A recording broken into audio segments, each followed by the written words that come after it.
नमस्कार, मैं Rana Yashwant India news पर आपका स्वागत करता हूं। बांग्लादेश के अंदर भारत विरोधी ताकतें सक्रिय हैं।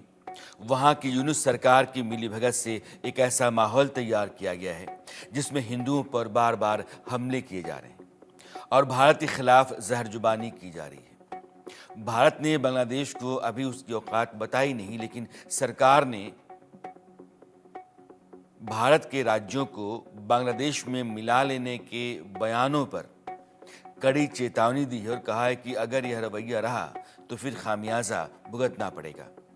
आप जानते होंगे कि बांग्लादेश की अंतरिम सरकार के सलाहकार महफूज आलम सरकार के सलाहकार हैं वो महफूज आलम, और उन्होंने सोशल मीडिया पर एक पोस्ट डाला जिसमें लिखा कि भारत के कई इलाकों पर कब्जा करने कि हमने सोची है, यानी कि पश्चिम बंगाल, असम, बिहार जैसे राज्य बांग्लादेश का हिस्सा हो जाएंगे।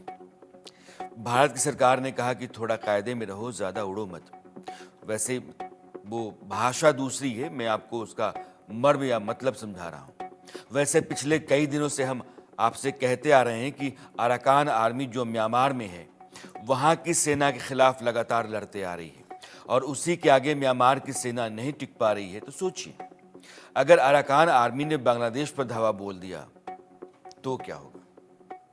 यह कहने का कारण ये है कि अराकान आर्मी ने अपने टेलीग्राम चैनल पर एक बयान जारी किया और उस बयान में उसने लिखा है कि हफ्तों की लड़ाई के बाद शुक्रवार को, यानी ठीक एक रोज पहले, उसने म्यांमार सेना की एक कमान है जिसको हम ऐन कहते हैं, उसको पूरी तरीके से अपने कब्जे में ले लिया है। अगर आप पिछले 5 महीने को देखें तो म्यांमार के विद्रोहियों के कब्जे में जाने वाली यह दूसरी रीजनल कमान है।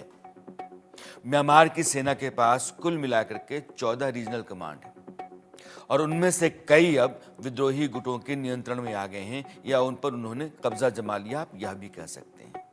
ये म्यांमार की स्थिति है। बांग्लादेश के भीतर हमें बताया कि वहाँ जो हिंदुओं के ऊपर हमले चल रहे हैं और वहाँ की सरकार में जो लोग बैठे हुए हैं अनर्गल बयान दिए जा रहे हैं अपनी औकात जाने देखे बगैर। और तीसरी तरफ मोहम्मद यूनुस जो वहाँ की अंतरिम सरकार के मुखिया हैं, पाकिस्तान के साथ गलबहियाँ डाले हुए हैं। अभी 3 दिन पहले मिस्र में वे शहबाज शरीफ जो पाकिस्तान के प्रधानमंत्री हैं उनसे मिले और दोनों ने सार्क बैठक, साउथ एशियन देशों की जो बैठक होती है, उसको शुरू करने पर बात की। 2016 में जब पुलवामा पर हमला हुआ तो भारत ने बालाकोट पर जाकर के सर्जिकल स्ट्राइक की और उसी साल नवंबर में पाकिस्तान के भीतर सार्क समिट होनी थी। हिंदुस्तान ने समिट का बहिष्कार किया और कोई भी सार्क देश उस समिट में नहीं गया। पाकिस्तान अकेला खड़ा रह गया। घोर बेइज्जती थी। हिंदुस्तान के आगे बार बार पाकिस्तान पिटता रहा है और अब लगता है उसको कि ये मौका सही है, जब बांग्लादेश वो बिदका पड़ा है, उसको पटाओ, समझाओ और बांग्लादेश के जरिए हिंदुस्तान को दोनों तरफ से घेरने की कोशिश करो। अब 21 दिसंबर को ढाका में पाकिस्तान के सिंगर हैं राहत फतेह अली खान, उनका कंसर्ट होता है। अब ये जो म्यूजिक डिप्लोमेसी है ये भी चल रही है। तो राहत फतेह अली खान गए और उन्होंने वहां गाने जो गाए वो हिंदी फिल्मों के ही अपने गाने गाए। और उससे पहले आतिफ असलम, 2 सिंगर बांग्लादेश जा चुके और इसी दरमियान शहबाज शरीफ और मोहम्मद यूनुस की मुलाकात हो रही है और पाकिस्तान की सेना कह रही है कि भाई हम आते हैं, हम तुम्हारी फौज को ट्रेन करेंगे, मजबूत बनाएंगे, लड़ने लायक बनाएंगे और तुम हिंदुस्तान का बड़ा मुकाबले का जवाब दे सकते हैं। गजब का भाईचारा चल रहा है। इसलिए आज बातों बातों में इस पूरी पृष्ठभूमि के लिहाज से उस आदमी के साथ चर्चा है जो उस पूरे इलाके पर बहुत बारीक नजर रखते हैं, वहाँ के माहिर हैं, राजनयिक मामले हों, राजनीतिक मामले हों या फिर जो से सरहद के ऊपर करतूतें चलती हैं बांग्लादेश की तरफ से, उसका मामला हो। इन सब के बड़े जानकार, देश के बड़े राजनेता, त्रिपुरा के पूर्व राज्यपाल, मेघालय की भी जिम्मेदारी या दायित्व निभाया, पश्चिम बंगाल के पूर्व प्रदेश अध्यक्ष बीजेपी के तथागत राव साहब मेरे साथ हैं। सर, आपका बहुत बहुत स्वागत।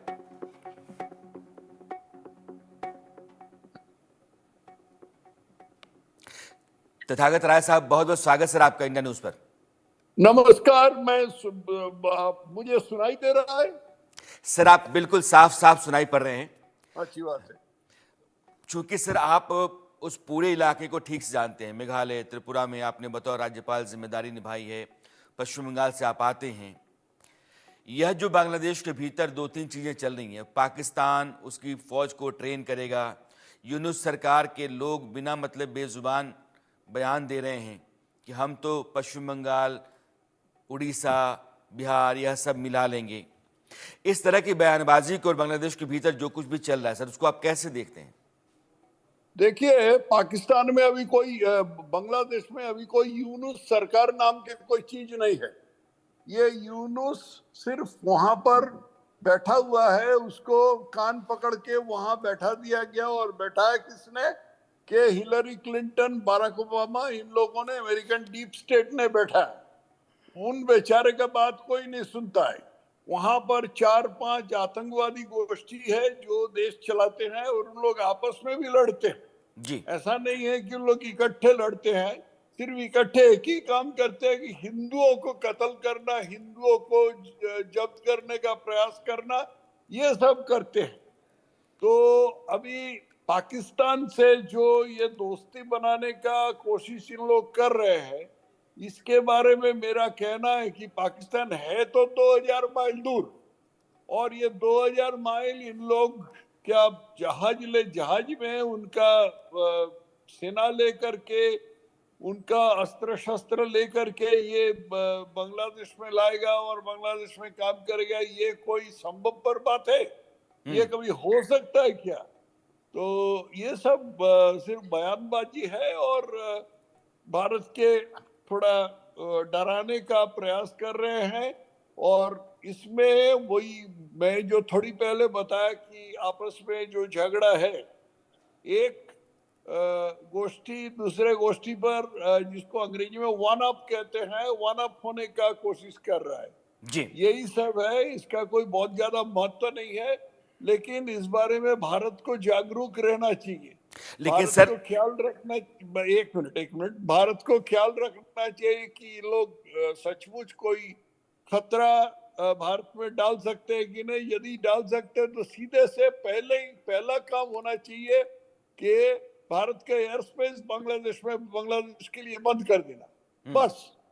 उसके बाद जो समुद्र के जरिए जो पाकिस्तान से जो सप्लाई होता है, उसको कॉन्फ्रंट करना, इसमें से काम चल जाएगा। इसमें बांग्लादेश में इसमें जी, काफी दो घबराहट दो सर आप बहुत महत्वपूर्ण बात कह रहे हैं। मुझे लगता है कि हिंदुस्तान के लोगों की नज़र शायद पहली बार जाएगी जब आप कह रहे हैं, तथागत राय साहब कह रहे हैं कि आप इंडियन एयर स्पेस को बांग्लादेश के लिए ब्लॉक कर दीजिए। तुम्हारा जहाज, तुम्हारा कोई विमान जो है हिंदुस्तान के आसमान से होकर के नहीं जाएगा, और कोई भी शिप जो समंदर के रास्ते पाकिस्तान से बांग्लादेश को जा रहा है, क्योंकि अरेबियन ओशन और इंडियन ओशन दोनों पर हिंदुस्तान की नेवी का कब्जा रहता है, आप बिना हमसे होकर के आप जा ही नहीं सकते हैं। तो हमने अगर उसको लॉक कर दिया, उस रास्ते पर हमने निगरानी बढ़ा दी, आना जाना बंद कर दिया, तो बांग्लादेश बहुत हद तक ऐसे ही मर खप जाएगा, आप ये कह रहे हैं। लेकिन सर हिंदुस्तान के लोगों को एक और उम्मीद है, क्योंकि अराकान आर्मी है और हमारे 4 राज्य जो है वो लगते हैं म्यांमार से, अरुणाचल, नागालैंड, मणिपुर, मिजोरम, और यह वहाँ से भागने वाले लोग म्यांमार से हमारे यहाँ आ जाते हैं। उन चारों राज्यों में शरणार्थियों की बड़ी तादाद है, रोहिंग्या भी हैं। तो सर हमारे लिए क्राइसिस है कि हमने अगर बॉर्डर खोल के रखे हुए हैं तो ये सब आएंगे तो हिंदुस्तान के लिए खतरा है। और आज है सर, अब दिल्ली में पुलिस ढूंढ रही है कि कितने रोहिंग्याज हैं, कितने बांग्लादेशी हैं, वो देश के तमाम हिस्सों में फैल गए हैं। 4 राज्य जो म्यांमार से सटा हुआ है, यानी मणिपुर, नागालैंड, असम और अरुणाचल, इसके निकट जो म्यांमार के जो अंश है, वहां पर रोहिंग्या नहीं रहते हैं।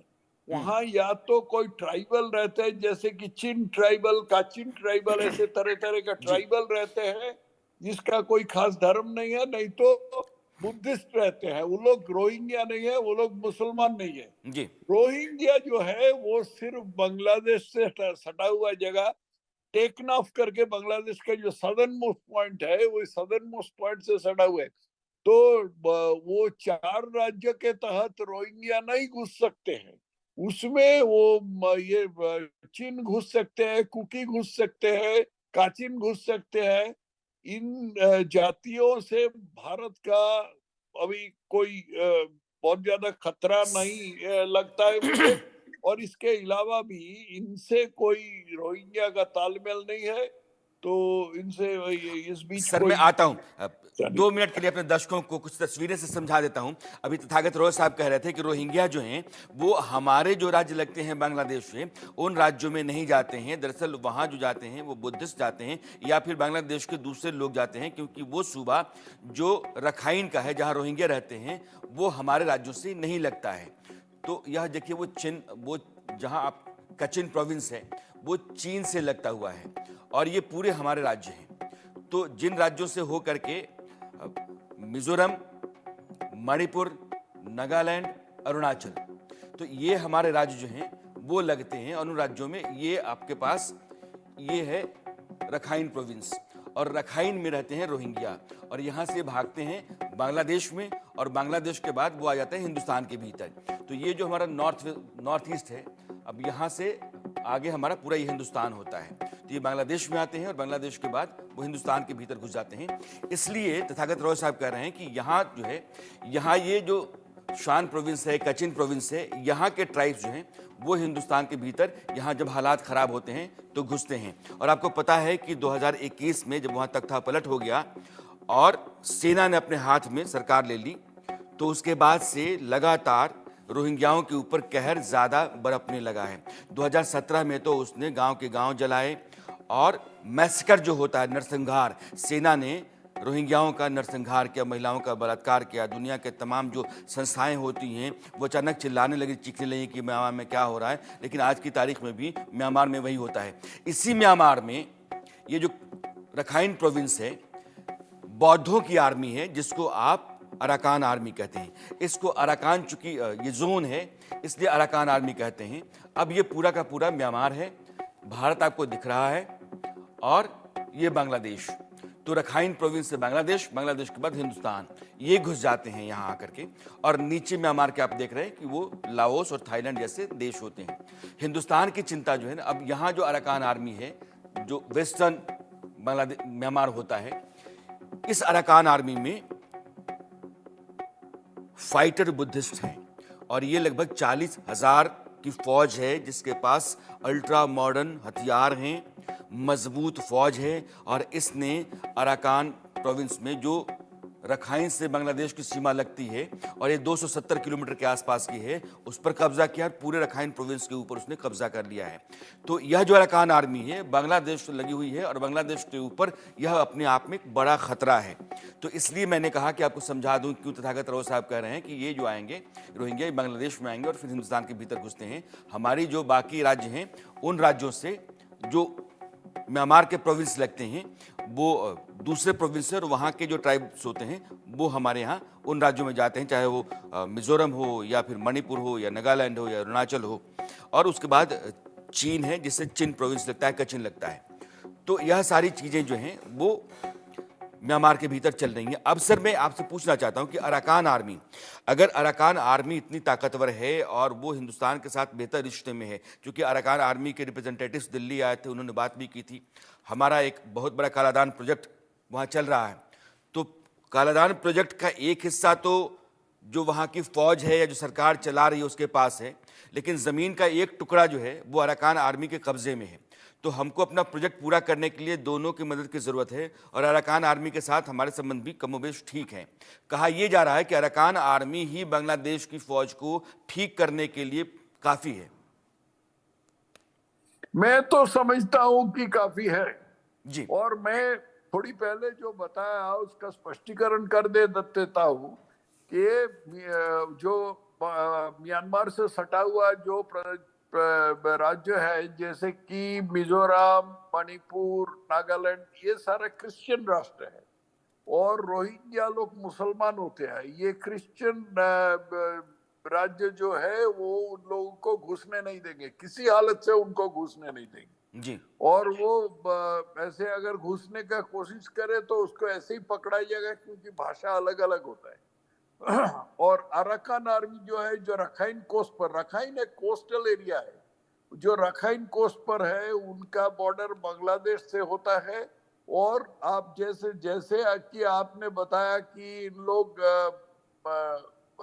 बांग्लादेश आर्मी के सीधा करने के लिए काफी है, ये बिल्कुल सही है, क्योंकि बांग्लादेश आर्मी आज तक किसी लड़ाई लड़े नहीं, किसी लड़ाई लड़े नहीं। बांग्लादेश आर्मी का औकात सिर्फ एक ही चीज होता है कि उनके अपना राष्ट्र नायकों को हत्या करना। ये आर्मी ने उनको शेख मुजीबुर रहमान का पूरा परिवार को हत्या किया, उसके पहले खालिद मुशर्रफ को हत्या किया, उसके बाद जियाउर रहमान को हत्या किया, जियाउर रहमान का जो हत्याकारी है उसको भी हत्या किया। तो इसका औकात सिर्फ इसी में है, उनका कोई दम नहीं है कि और किसी दल से और किसी शत्रु से लड़ना, ऐसा कोई दम उनके पास नहीं। जी, मैं सर फिर आपके पास आता हूं। तथागत साहब कह रहे हैं कि दरअसल पाकिस्तान जो वहां की आर्मी है बांग्लादेश की, 1,75,000 की फौज है साहब। आप हिंदुस्तान में आइए, 24 लाख के आसपास टोटल, 14 लाख के आसपास आपकी आर्मी है और पैरामिलिट्री फोर्स 25 लाख के आसपास है। और 1,75,000 जो आर्मी है उसमें मैं कह रहा हूं कि जो बॉर्डर गार्ड हैं और कोस्ट गार्ड हैं वो शामिल हैं। तो एक छोटी सी पिद्दी सी आर्मी वो हिंदुस्तान के मुकाबले में दुनिया में 140 से ज़्यादा देशों की आर्मी की जो फहरिस्त आती है, हिंदुस्तान चौथा सबसे ताकतवर मुल्क है सेना के लिहाज से, और 34वें 35वें पायदान पर बैठा हुआ बांग्लादेश है। कहाँ 35वां 37वां पायदान, कहाँ चौथा पायदान, कहाँ 14 लाख की फौज, कहाँ 1,75,000 की फौज, कहाँ न्यूक्लियर वेपन से लैस देश, कहाँ आपके पास इंटर कॉन्टिनेंटल बैलिस्टिक मिसाइल है, एक महादेश से दूसरे महादेश पर मार करने वाली, 10,000 किलोमीटर तक मार करने वाली, और उस मिसाइल के साथ हिंदुस्तान है। और ये बांग्लादेश जो है ये कहता है कि भाई हम तो आंखें तरेड़ देंगे। 14,55,000, 14.5 लाख जो मैं कह रहा था आपसे, ये हमारी फौज है। 1,63,000 की फौज उसके पास है। पैरामिलिट्री की बात मैं छोड़ देता हूँ, 25 लाख के आसपास पैरामिलिट्री इंडिया के पास होती है। तो ये फौजी आप देखिए कि एयरक्राफ्ट भारत के पास 2,296 है, बांग्लादेश के पास फाइटर जेट 44,606। कोई तुलना है साहब? ऐसे मुल्क की बात करना ही बेमानी है। लेकिन चूंकि अब उसको लगता है कि पर निकल आए हैं और वो आंखें तरेड़ सकता है, तो उसको अपनी औकात, अपनी हैसियत का अंदाजा होना चाहिए। और तथागत रॉय साहब ने बिल्कुल सही कहा है, अगर बांग्लादेश को थोड़ी देर के लिए औकात बतानी है तो हिंदुस्तान अपने एयर स्पेस और जो सी रूट है, इन दोनों को बांग्लादेश के लिए ब्लॉक कर दे, उसके बाद देखो उसकी औकात कहाँ जाती है। मैं आपको कालादान प्रोजेक्ट बताना चाहता हूँ, जिसकी चर्चा अभी मैं करूंगा तथागत रॉय साहब से। कालादान प्रोजेक्ट जो है ना एक बड़ा प्रोजेक्ट है। तो नॉर्थ ईस्ट में जाने के लिए हम जाते हैं सिलीगुड़ी से, और सिलीगुड़ी को हम क्या कहते हैं? चिकन नेक, यानी कि वो लगभग 22 किलोमीटर के आसपास, सबसे जो संकड़ा इलाका है 22 किलोमीटर के आसपास होता है, पतला सा है। कहते हैं कि अगर चिकन नेक काट दें तो नॉर्थ ईस्ट से हिंदुस्तान के बाकी हिस्सों का संपर्क कट जाता है। और चीन की साजिश में बार बार आता है कि डोकलाम के पास चीन की फौज है, और डोकलाम के पास आपको याद होगा कि 2017 में 2.5 महीने के आसपास भारतीय सेना और चीनी सेना के बीच में टकराव बना रहा और आखिरकार चीन को पीछे जाना पड़ा। लेकिन भूटान, हिंदुस्तान और चीन यानी कि तिब्बत, इन तीनों का एक ट्रायंगल है जिसको डोकलाम कहते हैं। और डोकलाम के पास जो आता है वो चिकन नेक आता है। तो साजिश ये करते हैं कि अगर चिकन नेक चीन काट देता है तो क्या होगा। लेकिन हिंदुस्तान है, ये 62 का हिंदुस्तान नहीं है, ये 2024 का है। फिर भी मैं आपको यह जो रूट है कोलकाता से समंदर के रास्ते, हम आते हैं सितवे बंदरगाह। सितवे बंदरगाह जो है वो म्यांमार का जो पुराना बर्मा है उसका बंदरगाह है। और यहाँ से जो हमारा राज्य है आखिर में मिजोरम, मिजोरम की राजधानी एजोल तक, यानी कि हम भारत से कोई सामान भेजें और म्यांमार होकर के फिर हमारे राज्य में पहुंच जाएगा मिजोरम तक, और मिजोरम से फिर आगे मणिपुर, नागालैंड और अरुणाचल तक आप जा सकते हैं। तो यह रूट हिंदुस्तान ने निकाला है और ये व्यापारिक मार्ग है हिंदुस्तान के लिए। इस पर काम चल रहा है, लेकिन आप देखिए कि ये जो जोरिनपुई है ये हमारे यहाँ आता है, ये मिजोरम का इलाका हो जाता है, यहाँ से मिजोरम में चले जाते हैं जोरिनपुई से आगे। अब इधर का कुछ हिस्सा जो है वो अराकान आर्मी के पास है, जैसे सितवे है ये म्यांमार की आर्मी के पास है। लेकिन जैसे आप जोरिनपुई के आसपास आते हैं वो अराकान आर्मी के पास हो जाता है। तो अराकान आर्मी और म्यांमार की जो सरकार में आर्मी है, जो वहाँ की आर्मी सत्तारूढ़ सैनिक शासन है, वो कहता है कि ठीक है आप अपना प्रोजेक्ट कर लीजिए। इस प्रोजेक्ट में सितवे बंदरगाह हमने बना लिया है। अब जो तथागत रॉय साहब कह रहे थे कि मिजोरम, मणिपुर का कुछ हिस्सा ये और बर्मा म्यांमार का कुछ हिस्सा मिला करके एक बड़ी साजिश जो क्रिश्चियन कंट्रीज हैं, जिसकी अगुवाई अमेरिका कर रहा है, वो चाहते हैं कि एक क्रिश्चियन कंट्री वहां बनाया जाए। मिजोरम 92% क्रिश्चियन डोमिनेटेड है और मणिपुर में भी क्रिश्चियंस हैं और म्यांमार में भी क्रिश्चियनिटी है, खास करके उस इलाके में जो मिजोरम से लगता हुआ है। तो यह जो सेंट मार्टिन है, ये यहाँ आप बांग्लादेश का सेंट मार्टिन, ये सितवे के पास ही आता है। तो सेंट मार्टिन में उसका फौजी इंतजाम हो जाए। अभी जो तथागत रॉय साहब कह रहे हैं कि अमेरिका की जो मौजूदा सरकार है, जो बाइडेन की जो डेमोक्रेटिक सरकार है, जिसके पहले के राष्ट्रपति बराक ओबामा रहे हैं, तो बराक ओबामा और मौजूदा सरकार जो बाइडेन की और डेमोक्रेटिक पार्टी, उन्होंने मोहम्मद यूनुस को बिठाया बांग्लादेश में, बोला कि तुम मुझे दे देना सेंट मार्टिन में हम अपनी फौज या सेना बिठा देंगे और फिर हम कोशिश करेंगे कि एक मुस्लिम क्रिश्चियन कंट्री यहाँ बन जाए। तो यह बड़ी साजिश दुनिया में चलती रहती है। इन साजिशों के बारे में आप कम जानते हैं, इसी को डीप स्टेट कहते हैं। किसी भी देश को अस्थिर करके अपने प्यादे को जाकर के वहाँ बिठाना या अपने प्यादों के जरिए अपने देश के वेस्टेड इंटरेस्ट को सर्व करते रहना, ये एक बड़ी साजिश दुनिया में होती है। इसको डीप स्टेट कहते हैं। अमेरिका खास करके इस पर बहुत काम कर रहा है। और यह जो सेंट मार्टिन और सितवे है, जिसको मैंने दिखाया कि सितवे बंदरगाह बिल्कुल आसपास हैं, और अगर आप सेंट मार्टिन में हैं, रखाइन आपके पास नहीं है, तो आप अंदर समंदर के रास्ते से नहीं जुड़े हुए हैं। रखाइन प्रोविंस जरूरी है। रखाइन्स के नीचे सितवे है, सितवे के पास सेंट मार्टिन है। सेंट मार्टिन अमेरिका चाहता है। सेंट मार्टिन, इसके पहले की जो प्रधानमंत्री शेख हसीना थी बांग्लादेश में, वो नहीं दे रही थी। और ये आदमी जो प्यादा बैठा हुआ है, मोहम्मद यूनुस, वो अमेरिका के कदमों में है। अब 20 तारीख को जब वहां ट्रंप आ जाएंगे राष्ट्रपति के तौर पर, तो हो सकता है कि समीकरण बदले, लेकिन वो भी अपने देश का हित तो चाहेंगे। वो चाहेंगे सेंट मार्टिन मिल जाए उनकी फौज को, वहां उनकी फौज का एक अड्डा हो जाए, क्योंकि चीन को यहां संभालने के लिए यही मुफीद सा और जरूरी मजबूत अड्डा लग रहा है। तथागत रॉय साहब, ये बार बार एक बात चलती है डीप स्टेट कॉन्स्पिरेसी में कि मिजोरम, मणिपुर का इलाका और म्यांमार के हिस्से को लेकर के क्रिश्चियन कंट्री बनाने की साजिश की जा रही है। ये साजिश लोग कहते हैं कि बहुत दिन से चल रही है, लेकिन अब तक हुई कुछ नहीं। क्यों अब तक इसका कोई नतीजा क्यों नहीं बनी नहीं, इसलिए कि इसके पीछे अमेरिका सरकार के कोई मदद नहीं है। कोई क्रिश्चियन बॉडीज है जो इनके ये सब करने का प्रयास करते होंगे।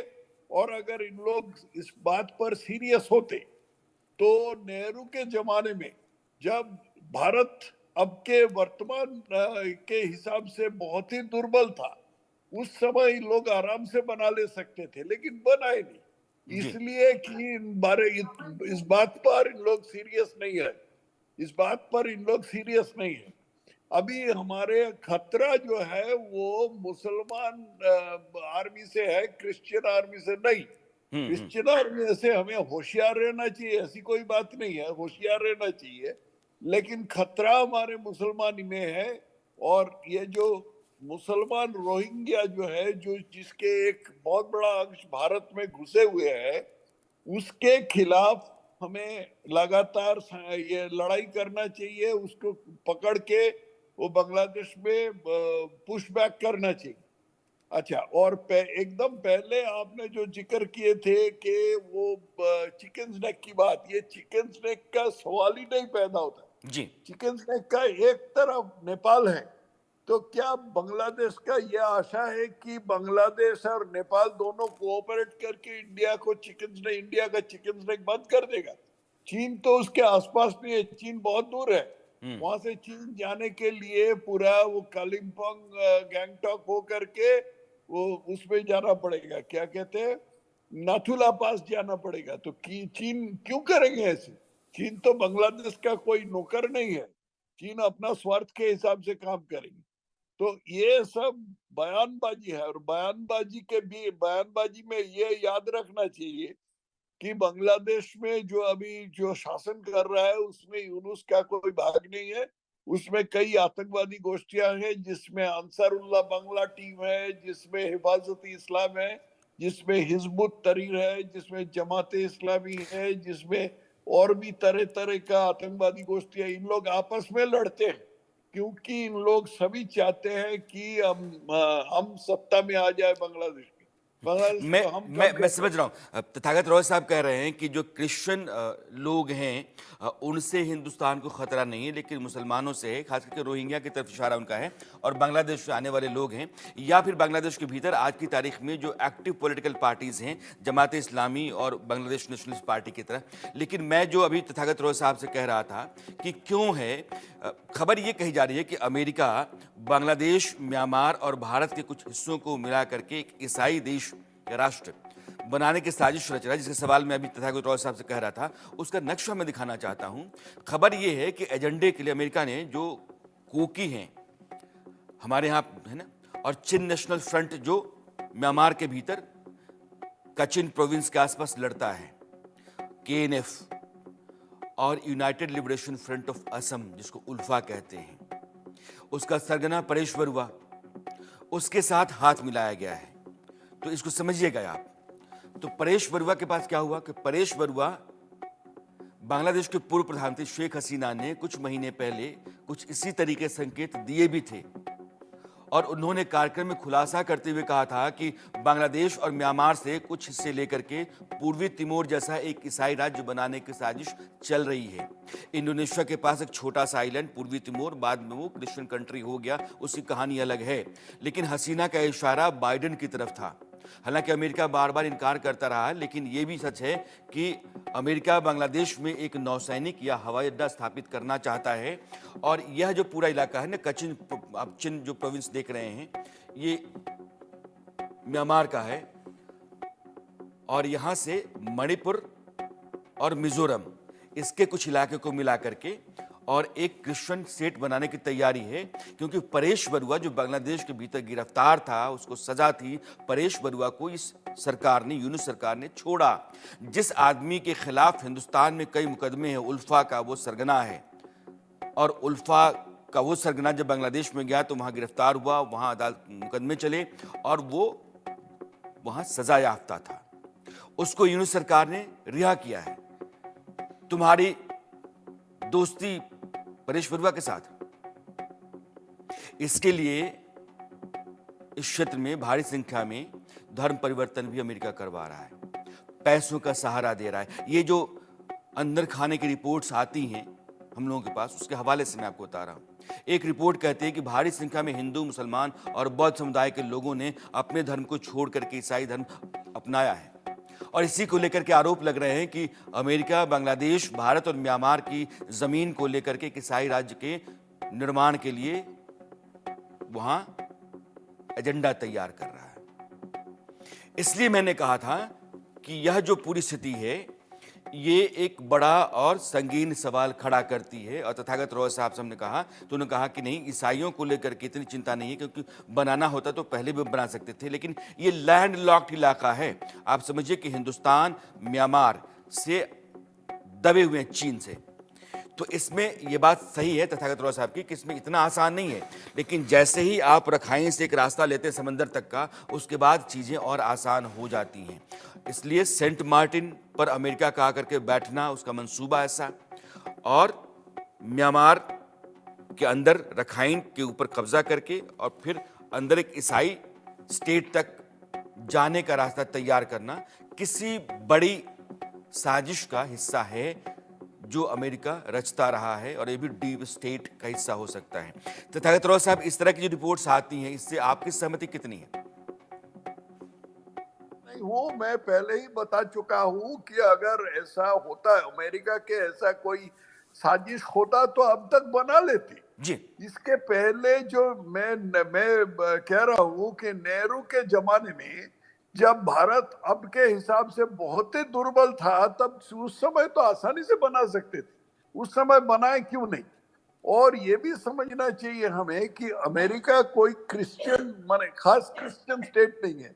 जिस हिसाब से पाकिस्तान इस्लामी स्टेट है या अफगानिस्तान इस्लामी स्टेट है, उस हिसाब से अमेरिका कोई क्रिश्चियन स्टेट नहीं है। हाँ, वहाँ ज्यादातर लोग जरूर क्रिश्चियन है, लेकिन यहूदी यहूदी भी बहुत है और उनका भी काफी प्रभाव है।